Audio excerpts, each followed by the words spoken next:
You are sitting in an English meeting or standing in front of a native speaker, and you know exactly what you want to say in your head.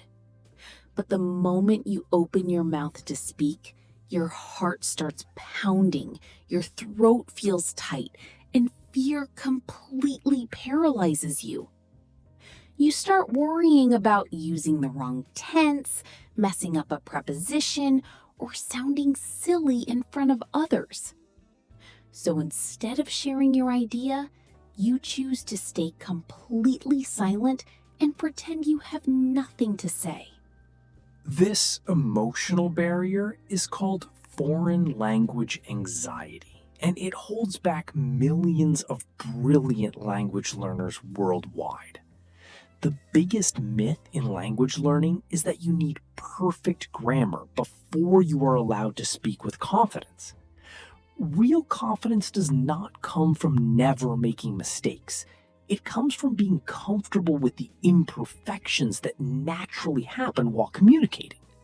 Today, we are breaking down the psychology of speaking fear and sharing practical steps to help you speak English boldly without overthinking. Exactly. Why does our brain treat making a simple grammar mistake as if it were a dangerous threat? Because our brain connects public speaking in a new language to social judgment and a perceived threat to our status. That is a fascinating perspective. In traditional school environments, making a mistake meant getting a red mark on a test or losing points.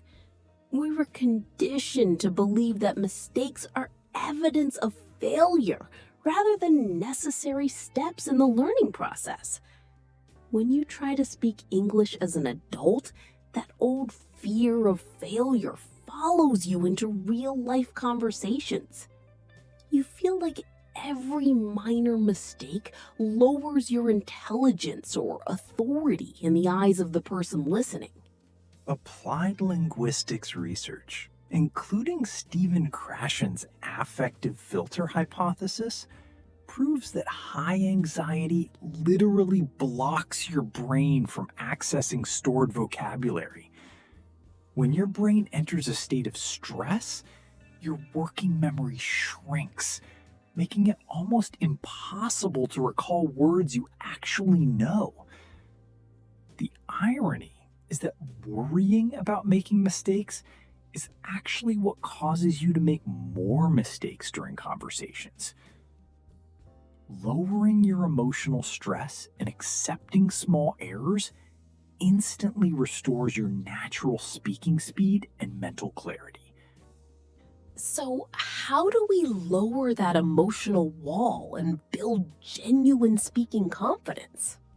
By shifting your primary focus from grammatical perfection to effective message delivery.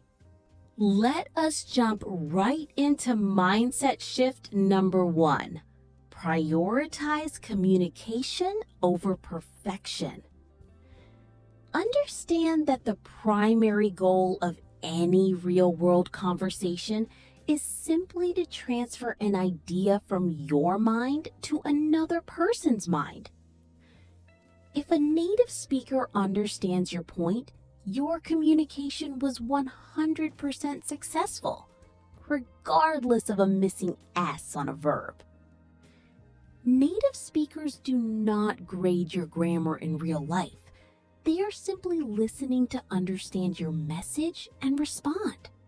That single realization lifts an enormous weight off your shoulders during daily interactions. Think of grammar as a supportive tool rather than a strict law enforcer holding you back. When you focus entirely on helping the listener understand your story, your brain forgets to panic about grammar rules. Your focus shifts from self-defense to genuine connection.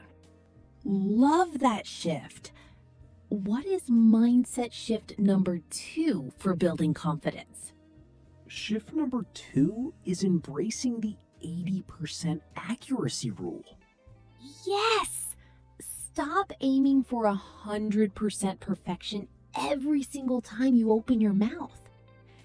Aim for 80% accuracy during casual speech, and give yourself permission to make small, harmless slips. Accepting that mistakes are a normal byproduct of active practice frees up mental space to speak with flow. Remember, every time you make a mistake and correct yourself or move past it, your brain physically strengthens its linguistic connections. Mindset shift number 3 is using recovery phrases when you make a mistake or forget a word. Confident speakers do not freeze when they forget a word. They use natural conversational filler strategies to keep going. Instead of panicking in silence, use phrases like, "How should I put this?" "What is the word I am looking for?" Or, "Let me rephrase that." These simple phrases keep the conversation moving smoothly while buying your brain valuable seconds to find the right terms. Let us demonstrate a quick real-life comparison so our listeners can hear the difference between panicking versus using a recovery phrase. Ethan, show us what happens when a learner panics after forgetting a word in a sentence like, "I need to renew my passport." Panicking version? I need to, oh no, I forgot the word. Sorry, my English is terrible. Recovery phrase version. I need to, what is the word? Update my passport so I can travel next month. In the second version, the speaker did not apologize or panic. They simply navigated around the missing word and kept the flow alive. That looks so much more professional and relaxed. Using recovery phrases turns a potential awkward silence into natural conversation. Now, what practical daily habits can learners use to train their confidence before jumping into real conversations? Confidence is like a physical muscle. It requires low-stakes conditioning in safe environments. Exercise number 1 is timed voice messaging to yourself or a learning partner. Record a 1-minute voice note describing your day without pausing, editing, or re-recording it no matter what mistakes you make. That forces your brain to get comfortable with forward momentum without stopping to overanalyze mistakes.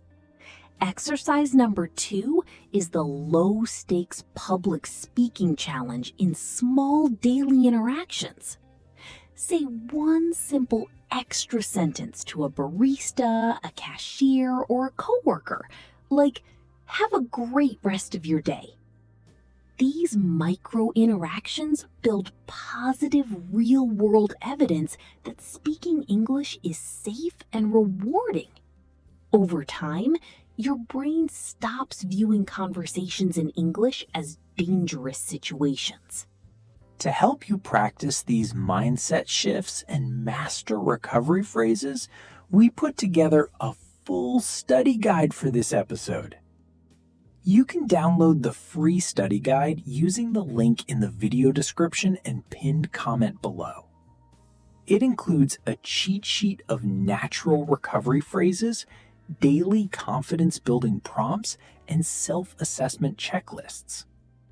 Using the guide for 10 minutes a day will help you build unshakable confidence and break through the fear of speaking.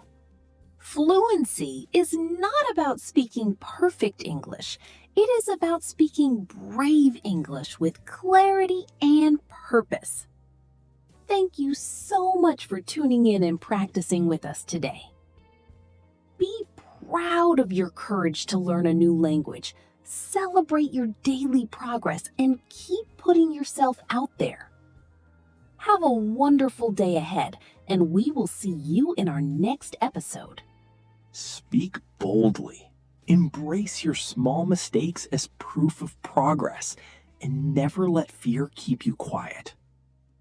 Take care, everyone, and goodbye until next time.